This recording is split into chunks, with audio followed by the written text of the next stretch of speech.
Welcome to the 8X Pixel Virtual Expo. Thank you so much for joining us today. We're hosting it in collaboration with the Blue Hope campaign that was launched by the British High Commission to Malaysia earlier this week. So it's a digital campaign that aims to raise awareness of the issue of plastic pollution in our oceans and to encourage people to take action against it. So today I have with me Mr. Gareth Lock. Hi Gareth. He's passionate about improving dive safety, and he's recognised as a human factors expert in diving. He uses knowledge and skills from high-risk domains to create and teach a unique program that changes attitudes towards the causes of diving incidents and accidents, leading to safer diving. So Gareth is here today to discuss with us his new documentary titled If Only, which tells the story of the death of a scuba diver who failed to turn on his oxygen supply to his rebreather before entering the water. Gareth hopes that by telling these context-rich stories, he will be able to bring awareness to the divers of the factors that can lead to an accident and thereby improve dive safety for all. As always, if any of you have questions for Gareth, please leave them in the comments on the video, and we'll make sure that they get answered. Over to you, Gareth. Excellent. Thanks very much for the introduction, Amelia. Yes, my passion is all about trying to improve diving safety, not just for technical divers or rebreather divers, for instructors, but for everybody, right from the sort of beginner open water divers who may not know what they don't know, and trying to bring this knowledge, this experience from high-risk domains like military aviation, which is my background. It's 25 years in the Royal Air Force, and systems engineering to understand how things come together rather than just focusing on what is the obvious or the very clear actions or inactions that happen that lead to accidents. And so the presentation I'm going to give today, I'm going to lead into a little bit about human error, human factors, why the mistakes we do happen, and then play about 2/3 of the documentary, because the tail end of it is analysis, and I'm going to cover some of that in the presentation. So I'm going to start with sharing the screen now.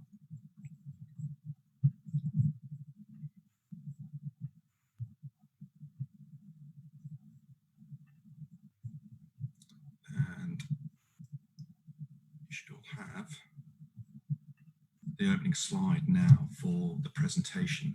And Amelia, can you just give us a thumbs up if that's the case?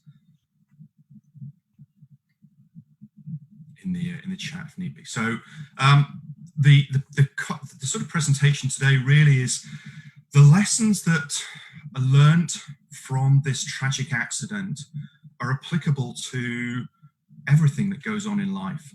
We need to understand why and how we make the mistakes we do so that we can be better in the next time. As a colleague of mine said yesterday, it was a great way of looking at things. You can move away from error and you can move towards excellence. And that's what we're trying to do with the programs that I deliver, is about developing high performance with individuals and in teams themselves. So a concept to get people thinking here is that accidents happen because of surprises. If we don't have surprises, we don't have accidents. And that might seem a bit of an odd statement to say and maybe quite obvious. But what we're thinking about here is that we are trying to be more aware of what is going to happen next, to look for the cues and the clues that something isn't quite right. And reading a piece yesterday from a researcher called Gary Klein, he talked about the difference between sort of intermediate experienced people and experts, is that experts notice when something is missing. Novices and intermediate people can learn what should be there, but they may not see the things that are missing. And it is this ability to see the invisible that we need to develop within individuals to understand how failures occur. Because failures occur often because of human error. Now, an error is an unintended outcome from a planned or expected activity. It's something you didn't intend to do. Now, if you don't intend to do something, how do you stop it? What we have to do is understand the way that we make errors, whether or not we have slips or mistakes or violations or lapses. These are all buckets that we can classify events as. We put them in this bigger bucket of human error. And in the 60s and 70s in aviation, they started to look at accident investigations, and it was pilot error, maintenance error. And what they realized was that actually this was a really simple way of looking at things, and it didn't help learning. Because as they started to look at the cockpit voice recorders or listen to the cockpit voice recorders and the flight data recorders, they realized that there was stuff going on that the team potentially knew about, but they wouldn't speak up about, or they had misinformation, they misinterpreted what was going on. And so the programs that I started in January 2016 take this knowledge of human factors and non-technical skills and apply them to the diving domain so that we can better inform people. And I'm going to move my camera thing across again. This is a quote from a colleague in the States, a guy called Todd Conklin. Safety is not the absence of accidents or incidents. It is the presence of barriers and defenses and the capacity of the system to fail safely. Now, what this means, and I'll draw it in a little picture here, is that on the left-hand side, we've got the things that we're trying to prevent the accident from occurring or the adverse event. And that adverse event it could be anything. It could be diver separation, it could be running out of gas, it could be going hypoxic, so low oxygen levels, it could be about entanglement. Whatever it is that's in the center, what we're trying to do is develop training, so knowledge, skills, and attitudes that drive the probability of that event to zero, so it doesn't happen. But because we have these stupid humans, we have these variable humans, we have these people that have got odd behaviors, we're never gonna get to zero in the center. So on the other side of things, on this fail safely side, what we're going to recognize is we assume the probability of the event is 1. It has happened. What are we going to do to mitigate the hazard that's arrived? So in the case of a hypoxic situation where we've got low oxygen levels in our breathing gas, that could be about gas analysis to make sure that the gas is what we expect it to be. It's making sure that cylinders are turned on. It's making sure that we cross-check each other when it comes to certain checks. We have teamwork, we have communication, we have planning. So there's a whole bunch of stuff that we can do beforehand to reduce the likelihood to zero. But on the right-hand side, what do we do if the event happens? We have teamwork that can help us rescue situations. We have emergency medical supplies or services. We have oxygen on the boat. We have a hyperbaric chamber. Whatever it is, what do we have on the right-hand side to make sure that we can deal with those things? And that's really this sort of the high-level stuff, is understanding that we are all fallible. We will all make mistakes. So let's work at how do we reduce them from occurring, and what do we do when they do happen, because they will do. So moving on to the film itself, and the background behind this, because this was the incentive for this came about, or the motivation came about from a documentary that was released a number of years ago in the healthcare service called Just a Routine Operation. And that had a huge impact on healthcare human factors, recognizing that we have a bunch of experts, anesthetists, who couldn't intubate and they couldn't ventilate a patient. And that patient died 3 days later when they turned the life support machine off because she had been massively brain damaged. And so Martin Bromley, who was the widower, asked the question, well, is there going to be an investigation? No, it's just one of those things that happens. It's an accident. And Martin came from an aviation background and said, no, this isn't right. We need to look at these things in a bit more detail. And so 2 years ago, when I saw that the accident involving Brian Buggy and his incredibly brave widow, Ashley, post some details about this, it was such a novelty to see somebody who was open to talk about what had happened. So in the following sort of 18 months or so, we struck up a conversation. And then in May last year, we decided that we were going to make a documentary. And this film is about the story of Brian, of Ashley, and of the dive team.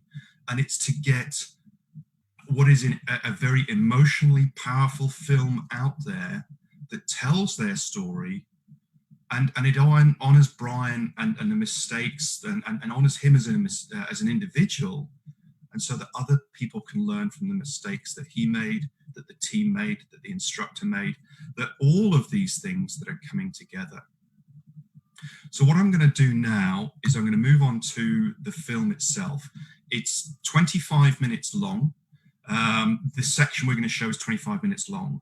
The full film itself is about 34 minutes. And what I'm going to do is, instead of playing the analysis piece that's in the video, I'm going to talk through that in a bit more detail. So what I'd like you to do, Amelia and France, can you run the film now and get that broadcast out there? And if you want to watch it yourself,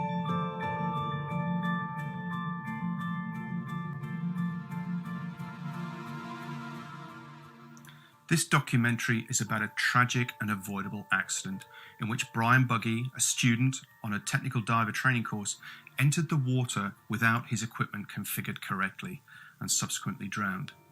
It is told through the lens of human factors and just culture, concepts which are lacking in many industries, including the diving industry. Since 2011, I've been applying these concepts to diving, based on my previous military aviation experience and a research project that started in 2012. I've had the privilege of working with Ashley, Brian's widow, and the dive team for the last 6 months to tell their story. A story which is made up of numerous mistakes, problems, and violations, many of which started before the 20th of May. For the viewer, these issues will be highlighted as captions, and as we apply hindsight, you will come to see which factors are important and relevant, and crucially, you will have a clarity which those at the time did not have. We cannot predict the future with 100% accuracy, but we can learn from others' mistakes to improve our own safety.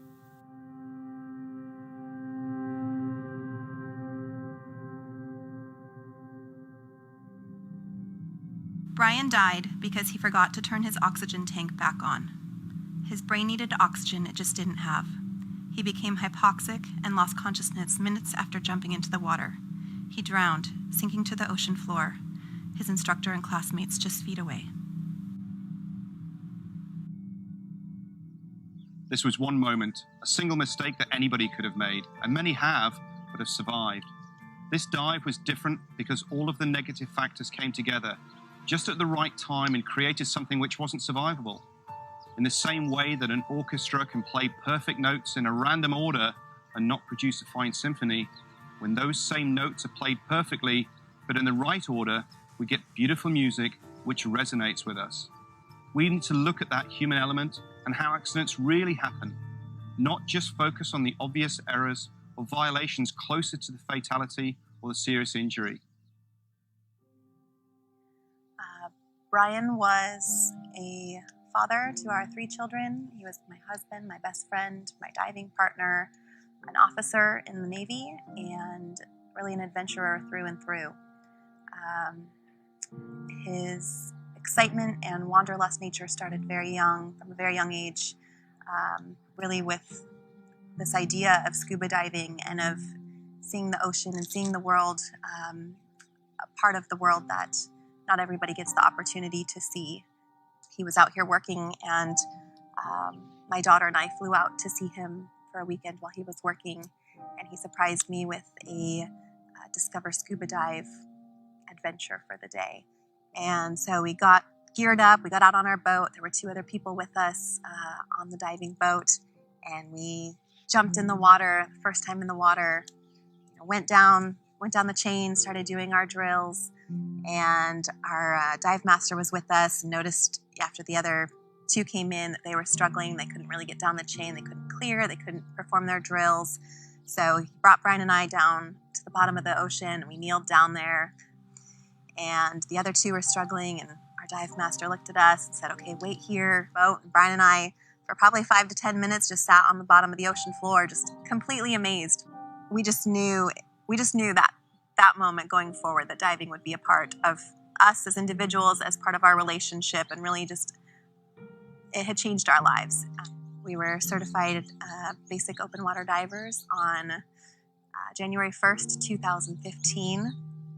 And we had pre-booked dives ahead of time with this dive shop we knew we were going to get certified, and we pre-booked a few dives after that.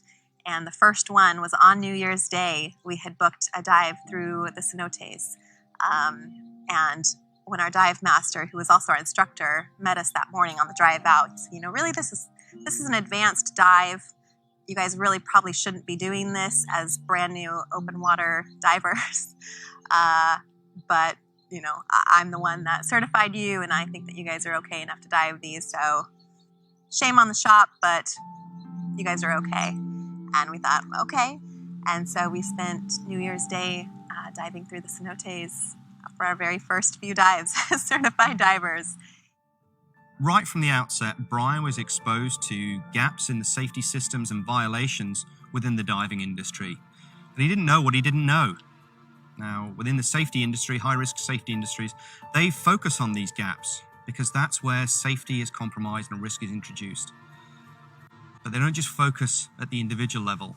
They focus at the organizational, supervisory levels too, because they recognize that this can cascade down to the sharp end. Now, Professor James Reason created this framework, the Swiss cheese model, which addresses organizational, supervisory, and individual failures. Each of those levels has got defenses in them, but because they're designed and operated by humans, they've got holes in them. And it is when these holes line up that we end up with accidents occurring. Now, this is a really simplistic model and assumes a sort of linear cause and effect. The real world, as you'll see from this documentary, is far more complex than that. Okay, so I joined the program with the CCR in early February 2018. I began my training to become a scuba instructor, learned about the dive industry and how everyone depends on each other as a team to accomplish a goal. He really, really wanted to push himself. He knew diving was a big part of him at that point. And he started to research different diving opportunities.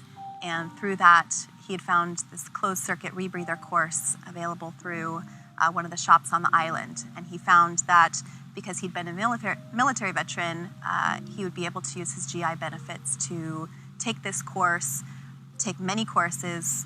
He looked as far into the future as he possibly could. And soon he was basically selling me this dream of I could be a dive master on this rebreather. We could travel the world with it. I can teach diving. I think I can do this. I know I can do this. And it soon became all-consuming. He just wanted to dive. He wanted to dive with the best of the best. So I first met Brian when I started the class. And in this terms, when we talked about the class, it was an academy type setting. So it was multiple dive classes that we had signed up for in kind of a series. And that night, right away, kind of started like some of the frustration about like some of the organization of the program we had entered into.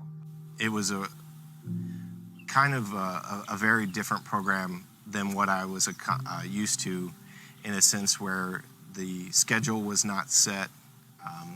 The training classes were very fluid and constantly changing. It was very challenging for me to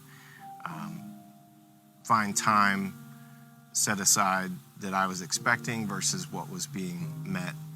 Yeah, he started this class, and really right from the get-go, it was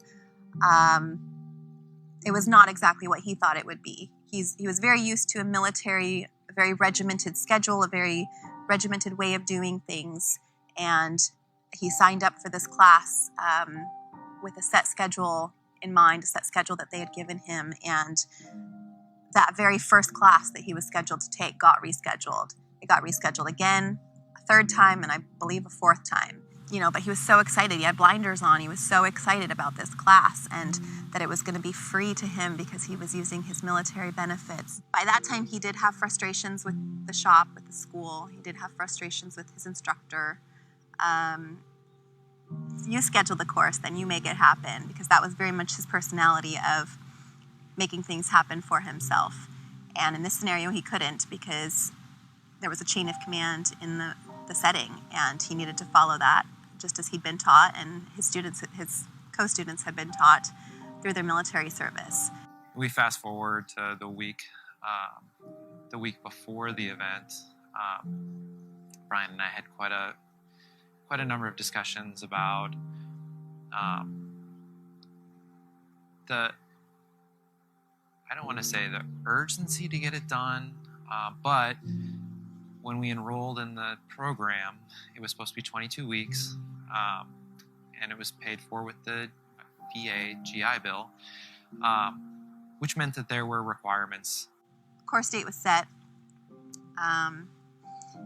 and right up until the week prior, there had been some friction at the school between the instructor, between the students, between other instructors. There was a lot of interpersonal dialogue going on where people weren't happy. All of the schedule changes, all of the pressure, the course date had come to an end and they were now past when they were supposed to have done it. There was a lot of stuff going on and a lot of people upset, Brian included. Tuesday before our dive, we had a group and an instructor that was supposed to be carrying out our dive, and some things came into play and he backed out of the dive completely. So we ended up 2 days before the actual dive itself with a totally new instructor to me, an instructor that the other 3 divers had already been in play with and had done multiple dives with. As you'll have started to recognise now, there are a number of factors that are starting to influence behaviours. These are error-producing conditions or performance-shaping factors, and this could be time schedule changes, difference of opinion about how training courses should be taught, the frustration that was just starting to get into the programme. Within the high-risk industries, the nuclear industry created this framework called the WITH model or the twin model, which looks at the workplace, the individual, the task at hand, and human susceptibility or fallibility. And this framework is really worth looking at when we come to accidents or incidents. Look at the error-producing conditions, because they will start to influence the performance of the operators or the divers. When we got to the Thursday night session of sitting down and planning our gases, we sat down and we all coordinated on what gases would be set for the dive, who would be carrying what mixes, and everybody's separate bailouts and everything that was going on. The weekend that they were supposed to dive a Saturday and a Sunday. Friday night, Brian came to me and said, "I'm so sorry, I know we were supposed to, we had family plans this weekend, but now the schedule has changed again, and now we're not going to be diving tomorrow, we're going to be diving Sunday. Is that okay?"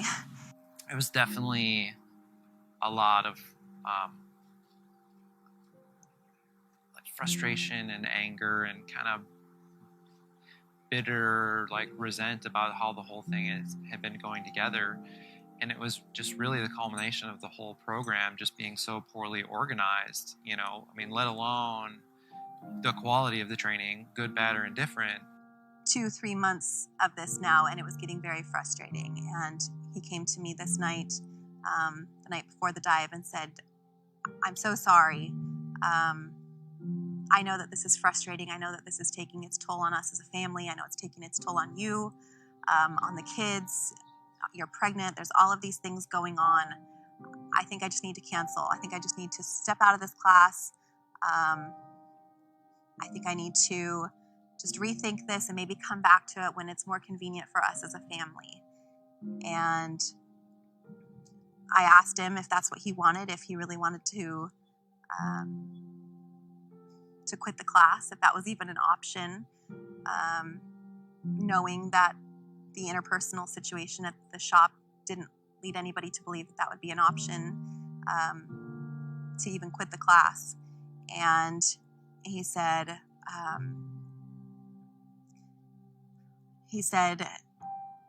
yeah, this is really hard on you guys. This is really hard on us as a family.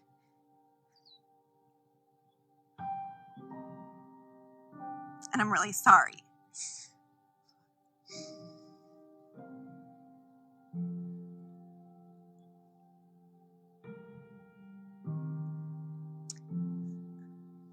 And I looked him in the eyes and I told him to just do it.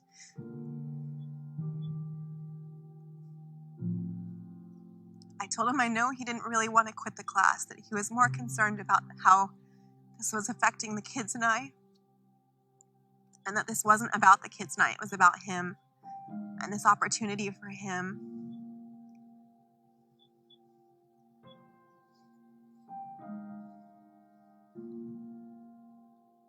And that he just needed to power through, that we would be fine, we would figure it out, and that he just needed to power through this class. This was the last class, the last dive that he needed to do to finish this class.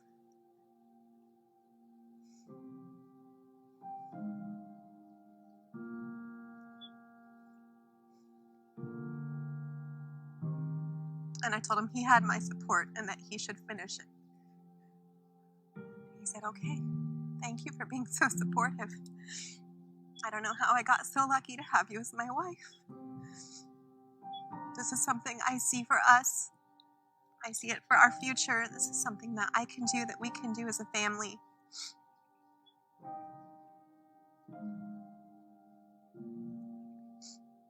And the next morning, he left for that dive and he didn't come home. It is now the 20th of May, the day Brian died. As we can see from the dive team, there have been numerous factors that are starting to come together, but importantly, each on their own is not really a critical issue. So when we got in the next morning, we had already, during our planning on Thursday, when we got in on Saturday morning, we had already done our planning to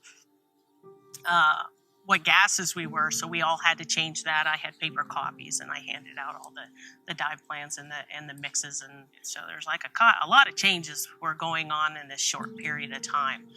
Ultimately, we got all our gases together, and Brian seemed like really perturbed with the whole thing as we were like meeting to analyze gas and finalize plans based on actual analyzed gas mixes versus what we planned. When we actually got on the boat, I remember setting my gear up, the other 3 divers on the other side, and then 2 other divers on the boat. And I'd like to say it was controlled chaos, but probably not. Sunday morning, when I arrived at the boat, I think it was like a 7 o'clock meet with the idea the boat left at 7:30. And I got there just before 7. And Brian was already on the boat, which is really atypical, basically ready to go. I think he even had his dry suit on, or he certainly had his undergarments on and was putting his dry suit on when I got there.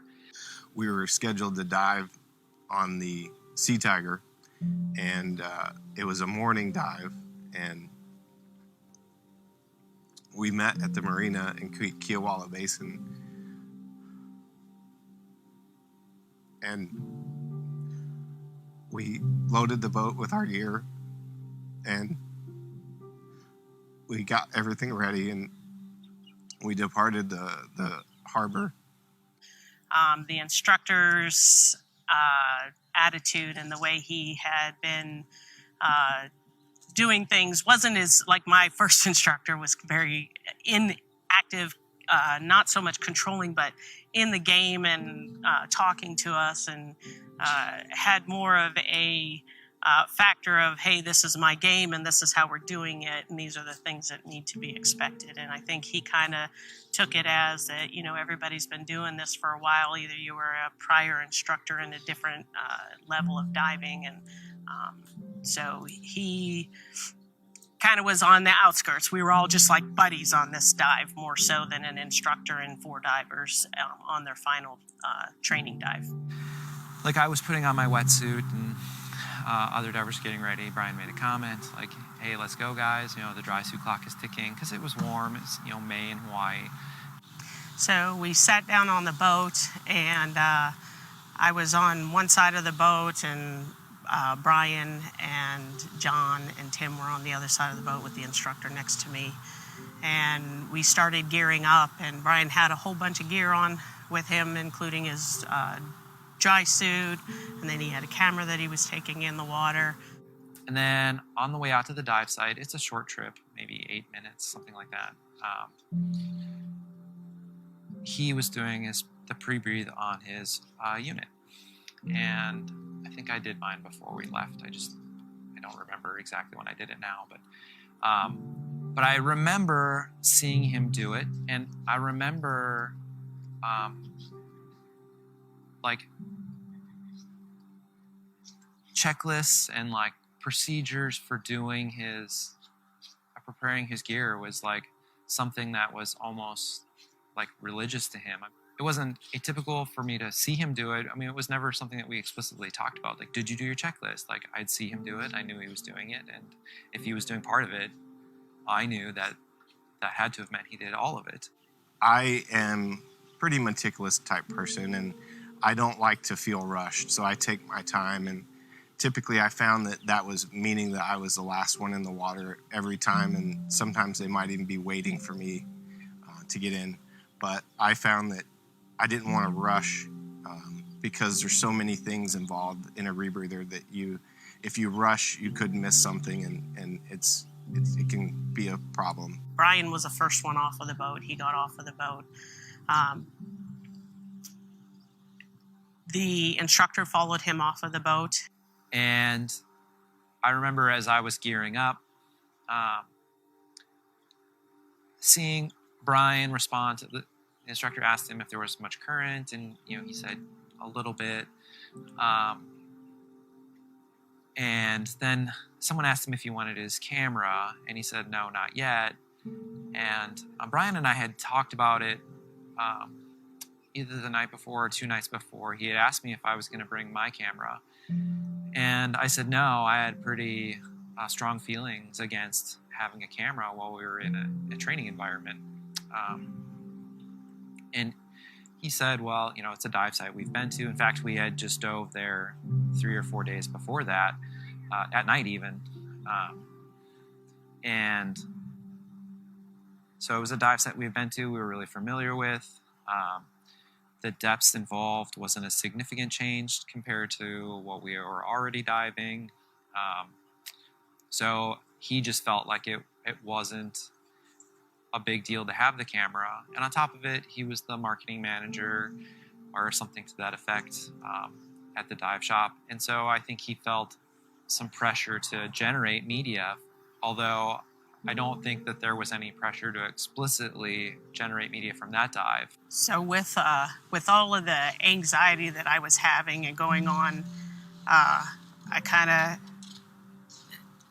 there's an expectation that, your instructor knows these things, that your other students who are also professionals know these things. And, maybe it was just me, and kind of like speaking out and saying, hey, are we really doing this right? Probably wasn't the right forum for me to do it. I kind of felt that it wasn't right, the place at that time, that maybe I should speak up, and that maybe after the fact it's something that I could talk to them, instead of speaking up at the time when you really, in your heart and your soul, that they're probably going wrong. And I did not speak up when the time was probably presented. And then after the instructor, Tim, got in, and it was kind of like a current, and Tim kind of grabbed a hold of the tagline. So he was back behind the boat with the current, and when I went in, I went immediately to the side of the boat. Because of the current, as I was putting one cylinder on, I'm drifting down the tagline, and I reached the end of it, so I pull myself back up to the boat and get the other one. I thought the current was pretty strong. I mean, certainly not the strongest current that I've ever dove in, and certainly not as strong as some places in the world that are really known for strong currents. Just about the time that I was ready to go and was just about to stand up, I heard the instructor yelling that we needed to get the boat over to him At this point here, looking at the data from the Rebreather controller, you can see that the oxygen levels within the breathing loop are down below levels that are life-sustaining, and it appears that Brian has passed out due to hypoxia and is now sinking. Got off of the mooring on the Sea Tiger and made our way as quickly as we could to who I didn't know at the time was Brian. The instructor, as soon as we got close, said that get your fins on, I need some help, in the water. So I quickly put my fins on and jumped in the water and swam to the instructor and the other diver, which I quickly learned that it was Brian. But once we got his gear off, we quickly moved him onto the boat, and I began giving him CPR. Whilst John and the other members on the boat were performing CPR on Brian, they were heading back into the dockside, and it took a number of them to get Brian off of the boat and into an ambulance that had been called, and unfortunately Brian was then pronounced dead at the hospital. In Brian's case, we know he became hypoxic. Why? His oxygen cylinder wasn't turned back on, and his handset was set to surface mode. He was task-loaded and distracted. Why? Internal pressure to capture footage of the class on his new camera. Family and self-pressures to finish the course and be done with it. Physiological factors of sitting in a dry suit in the hot Hawaiian sun and the need to be in the water first. His instructor not alert to the fact his checks hadn't been completed properly and no system of buddy checks. Perceived time pressures and frustrations. Not letting the team down to keep things moving along. Classroom training in which he was taught to turn his O2 off during boat rides to preserve gas. And so the list goes on. Any single one of these on their own are not typically a grave error.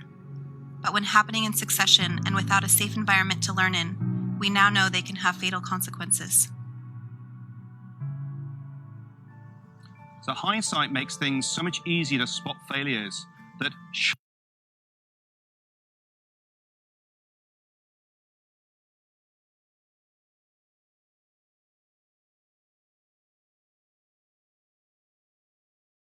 back. Thank you very much.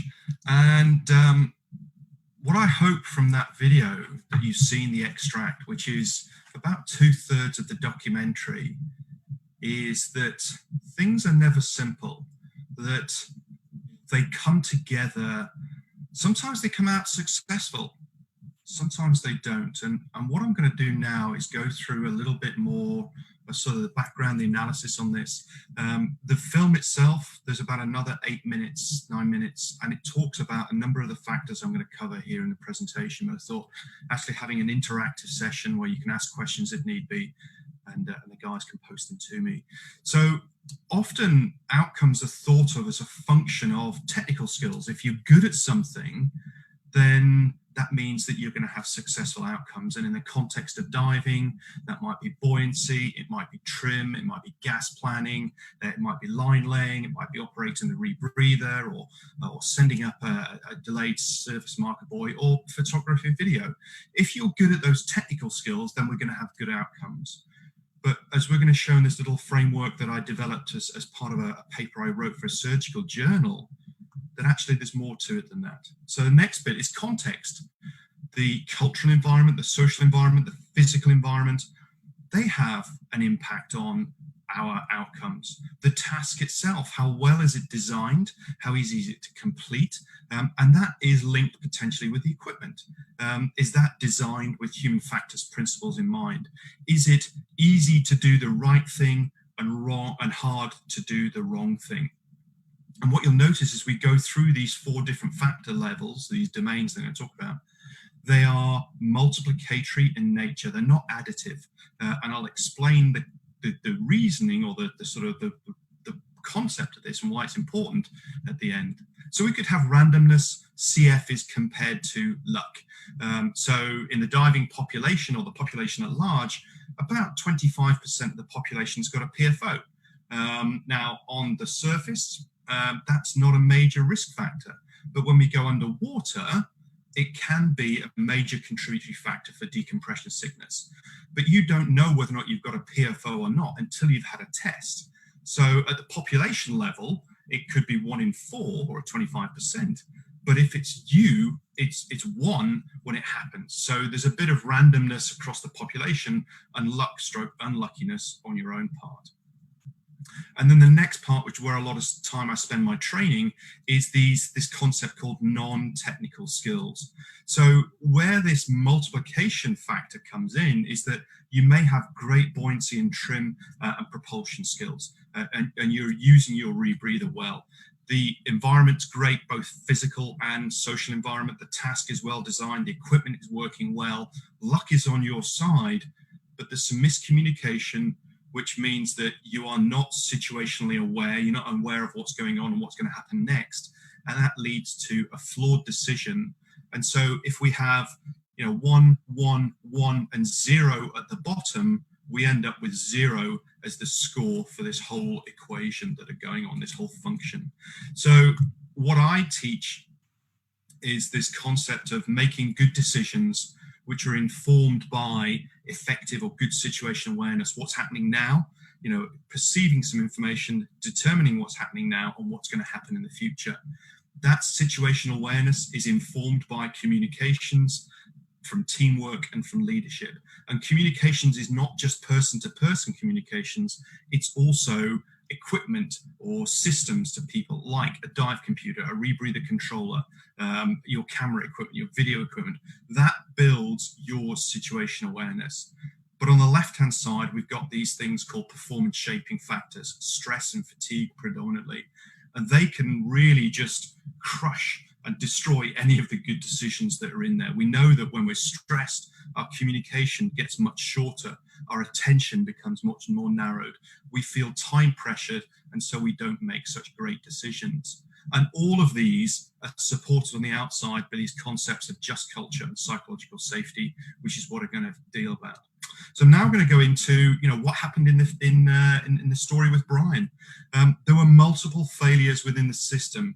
The training program, the instructor, the diver, the team, they all made multiple failures, errors, mistakes, violations over a period of time. The final one is that when he got up off the dive bench, his oxygen cylinder was still turned off and he hadn't noticed it. And if we just focus on that, then actually we lose a huge amount of learning that goes on, because people don't die all the time by getting off the back of a boat with the cylinder turned off. On open circuit, it's more obvious because you can feel that there's no gas. On rebreathers, where the oxygen drops, and yes, you've got symbols and in terms of alarms and the head-up display giving you feedback, but if you're distracted, you're stressed, your attention is elsewhere, then those things don't necessarily work. So it's easy to focus on the proximal cause where the cylinder wasn't turned on, but actually we need to also look at the conditions. In that 20 minutes of narrative with a dive team or so, I pulled out 53 factors that cover organizational, supervisory factors, latent individuals for Brian, and active failures for Brian. So taking a human factors-based approach allows us to see other things that are going on. This concept of normalization of deviance or complacency or drift, this is normal human behavior. We find ways of becoming efficient and solving problems. So we've got to create systems that allow us to track that. And this then is this bit that errors were previously made and not corrected. We rarely have an effective feedback system within our diving in terms of debriefing to understand what we did well, what didn't go so well, what are we going to do differently next time? And a great question to ask is, what was the greatest risk we took during that activity? So how do we learn from this incident to put the documentary together? Well, following Rebreather Forum 3, one of the recommendations there was to collect, or the ability to collect black box data information, so rebreather controller information or dive computer information that allow analysts or researchers, manufacturers to reconstruct the story as best we can.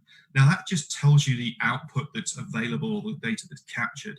It doesn't help us understand the decision making within the diver. For that, we can apply some of the eyewitness testimonies, the accounts that are there, but also having an understanding of human factors and system thinking, what cognitive biases we have, how do we make decisions in short terms, these mental heuristics we have. And these are shown and proven in other domains like aviation, healthcare, oil and gas, power distribution, nuclear. These are recognized scientific principles that have been proved. So why can't we, or why shouldn't we apply them to the diving world? And most importantly, at this bottom is the ability to tell a context-rich story.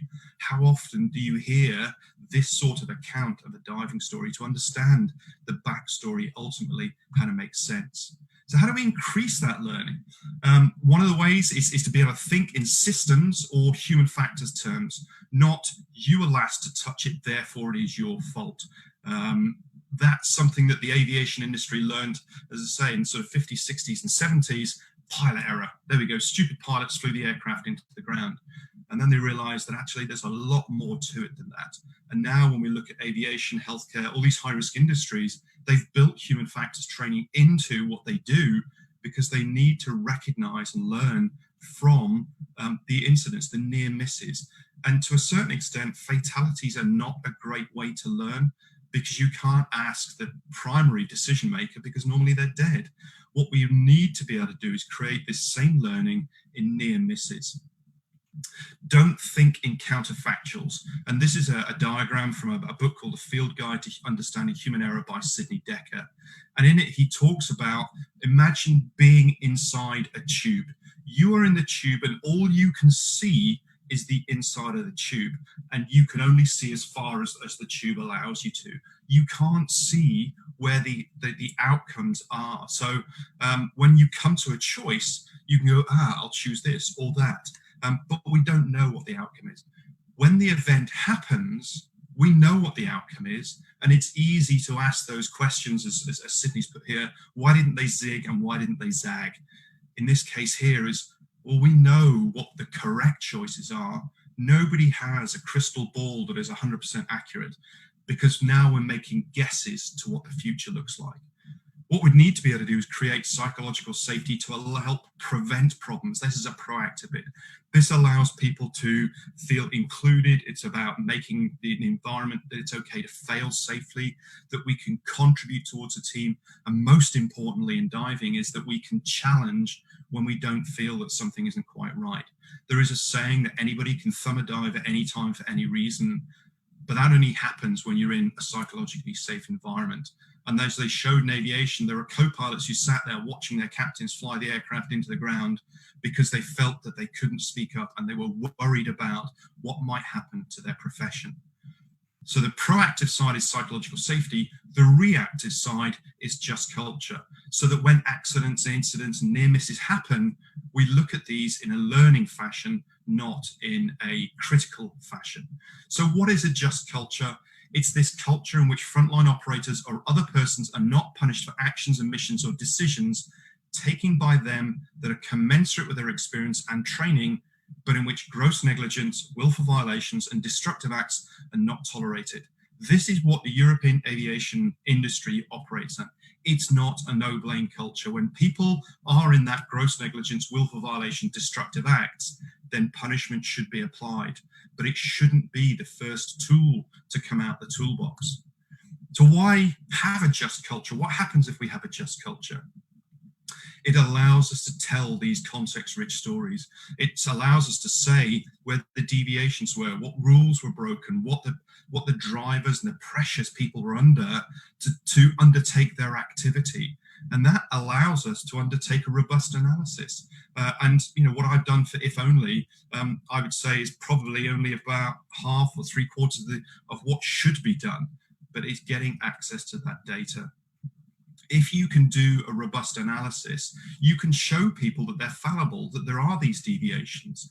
And what we do is we create social rules to say that it is okay to speak up, okay to challenge, that it is okay to fail, because we recognize that we're part of a system, that we are, which includes equipment, training environment, dive centers, instructors, divers, the physical environment. All of those things come together as a system.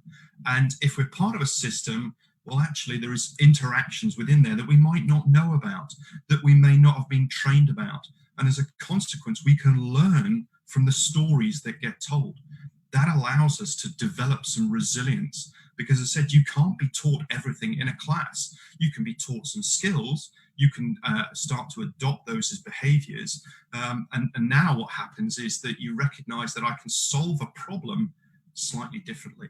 I'm going to have to think outside the box, because when we encounter the real world, it won't match our training environment. And as a classic example is being prepared for an out of gas situation. A lot of the early training that happens is you kneel on the bottom, you face your buddy, and you simulate an out of gas situation. Well, how often are you going to kneel on the bottom facing your buddy and run out of gas? So what we've got to do is create skills and knowledge and attitude to deal with this variability. Now, there's a quote at the top here: blame is the enemy of safety, from a lady called Professor Nancy Leveson. She is a professor in systems engineering and recognized as an expert globally on this. And she points out that, there are two main goals to an investigation. One is you find somebody to blame, so you can pin it on them, or you can learn. And those two are nearly always mutually exclusive, because the stories that you want to create the learning would also allow other people to pin blame on them for the rules that get broken, for the equipment that wasn't serviced properly, for the conditions which were dived out of limits.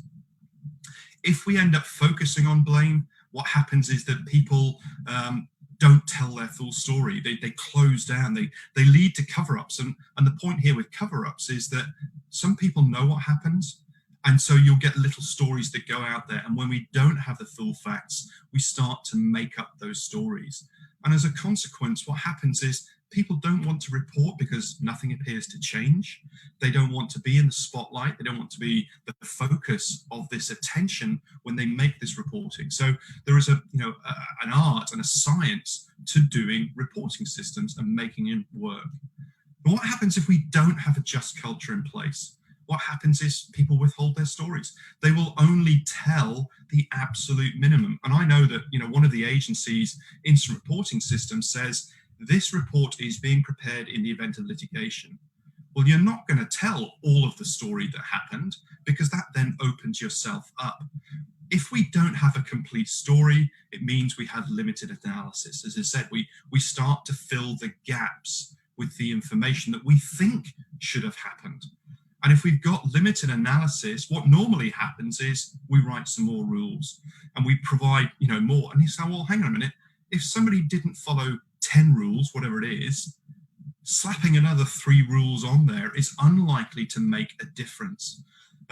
So what we need to understand, so this is what happens. We end up with rules that say we are operating certain spaces, and silos in this context means equipment manufacturers, training agencies, dive centers, instructors, divers. They're all operating on their own little view of responsibility and accountability, when in fact, if we take a system view, we need to go across there.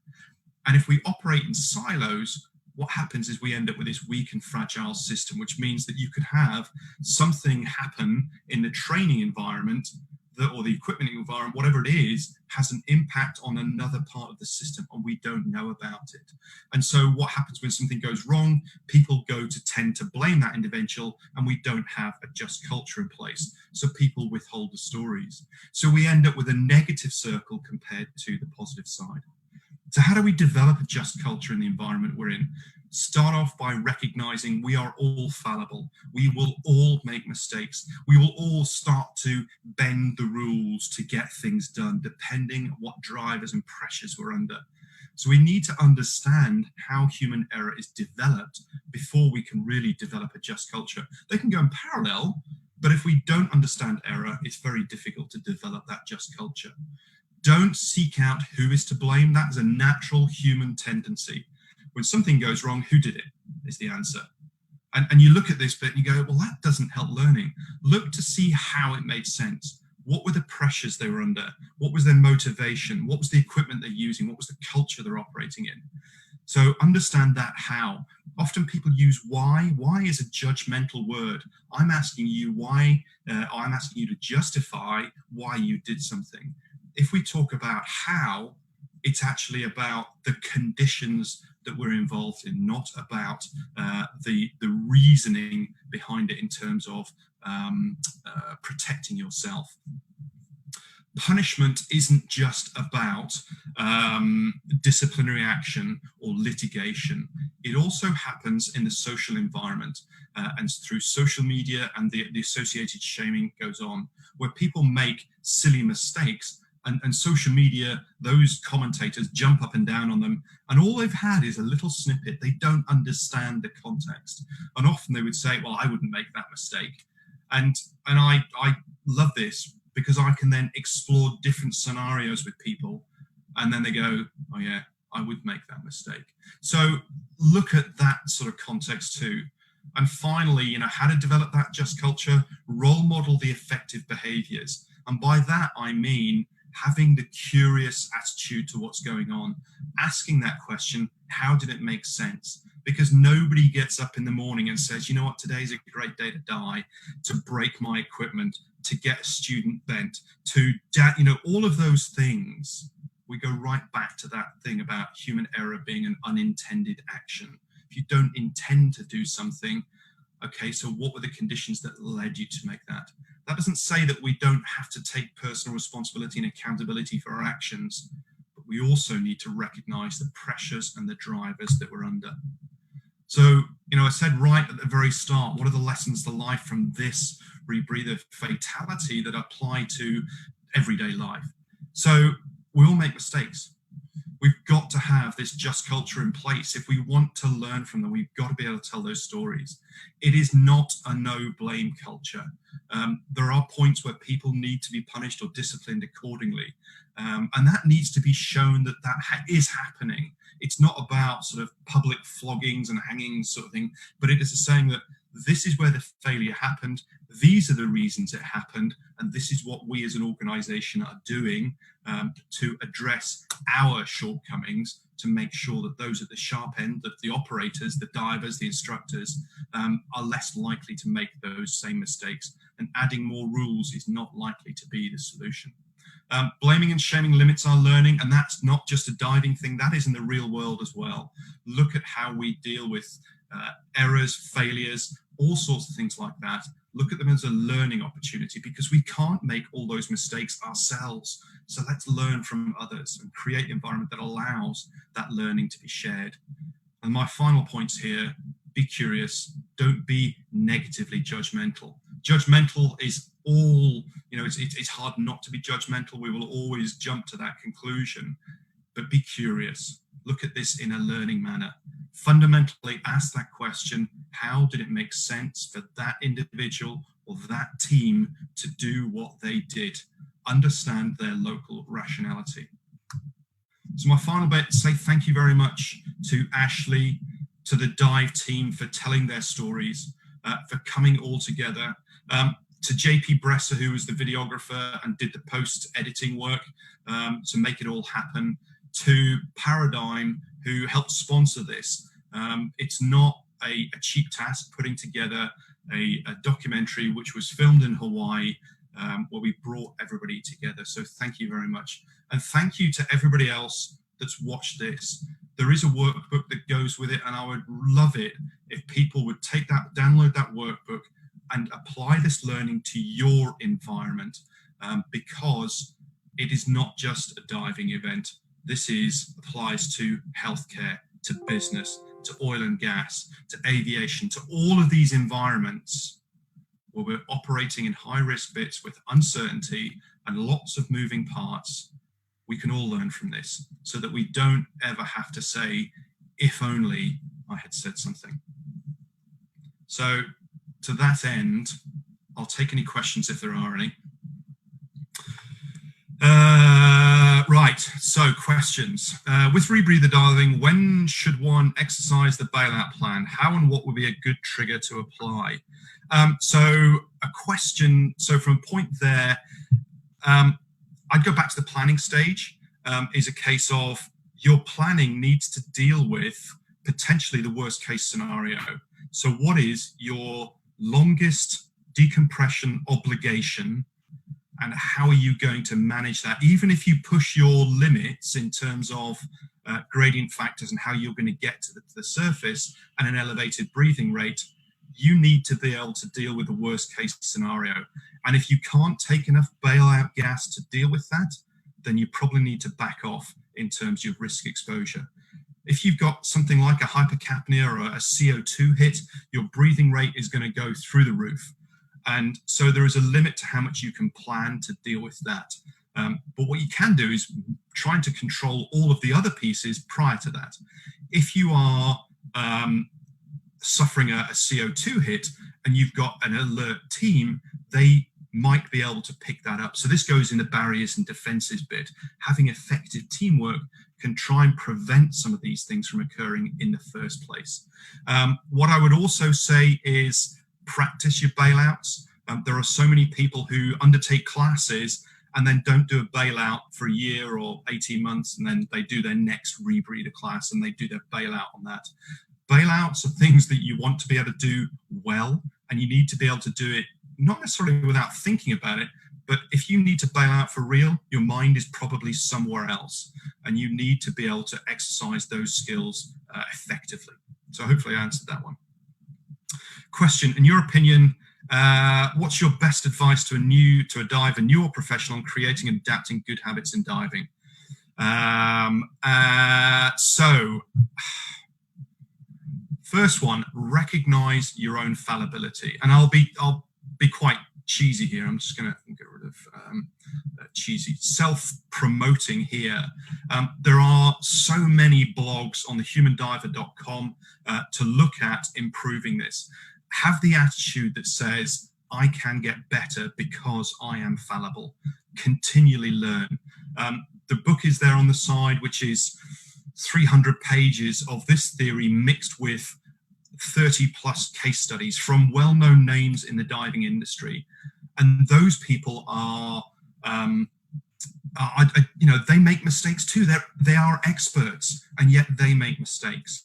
So have the attitude that says, I am fallible, I'm not above making mistakes, and do what you can to manage that. And as I said, a bit of sort of self-promotion. Most of the issues we have aren't down necessarily to technical skills. They're down to undetected issues, which comes to learning these non-technical skills that we're talking about. And look at a debrief. Look at reflecting on the dive that you did. When you go through a training course, an instructor should debrief you on your technical skill acquisition. And that might be about buoyancy or trim, or using the rebreather, or putting a marker buoy up, or using a camera. You get debriefed so you understand what didn't work so well and what did work well, and what we can do to reinforce those. But actually, what we can do is take that same learning concept, which is what debriefs are about, and apply it to the wider diving environment. That's difficult because it is not a normal habit. It is not something that we would normally do when we get to practice. And again, there is something that I will put, in fact, I'll just put this so that it can be shared in the Facebook chat, is a tool that I've created, the debrief model, that allows people to learn from dives in a constructive, structured way, and a psychologically safe and sound manner too. So I watched this when you first launched it on your online platform. Scared the shit out of me. And it's not about trying to scare people. It's about recognizing that we are in a non-life sustaining environment. And this is one of the tensions that happens within the industry, that it's a recreational activity, it's a sport, it's something that we want to get people to come into because the underwater realm is fascinating. And the exposure to there is just mind-blowing for some people. But we've also got to recognize that if we run out of gas, we're very poorly placed. We don't have gills, and therefore that's the worst thing that we can have, is to be in an out of gas situation. How that's developed is something that we need to look at. So when Dan in the late 90s collected data, and then they wrote a report in the mid 2000s looking at the causes of failures in recreational diving activities. 41% of the fatalities that they could identify, the trigger event, 41% of those were out of gas situations. Now, looking at that data and going, okay, we've got to look at not running out of gas. Well, people know that running out of gas is a bad thing in diving. What we've got to understand is, how did that happen? Was it that planning wasn't sound? Was it that they were distracted, that they weren't aware of their gas consumption rate? Was it an equipment issue? And if it was an equipment issue, will there be a stream of bubbles of which the rest of the team would notice or should notice? So it's understanding what the precursors to those triggers are if we want to really improve diving safety. Now, a lot of that is individually, you've got to be taught it and you've got to practice it. And it's hard enough getting people to do technical skills in the water, like mass clearing, bailout drills, or gas sharing ascents, all sorts of stuff that is emergency or contingency operations, is getting people to recognize that that might happen for real. And so we need to practice accordingly. So that's brilliant. Thank you very much for all of your time. If you've got any questions, these data learnings are open source to all dive instructors. Can you expand on that, these data learnings? Is it possible to find out what that is, or is that a question that was posted in Facebook and I can follow up? Amelia, did that question come from Facebook? No, I think it came from one of our team. These okay. data learnings are open source. I'm not sure, sorry. Okay, if anyone wants to clarify. So all of my stuff is available on thehumandiver.com and /blog for the blog itself. And then there are training courses that are there. There's a 3-hour microclass, there's a 10-hour or a 10-week webinar, and there's some face-to-face training as well. So I can certainly add some more on that. And I know my time's up. So thank you very much, Amelia. And thank you for all of the engagement. Take care. Thank you and have a great weekend. Thank you. Thanks, Gareth. I'll leave. Thank you.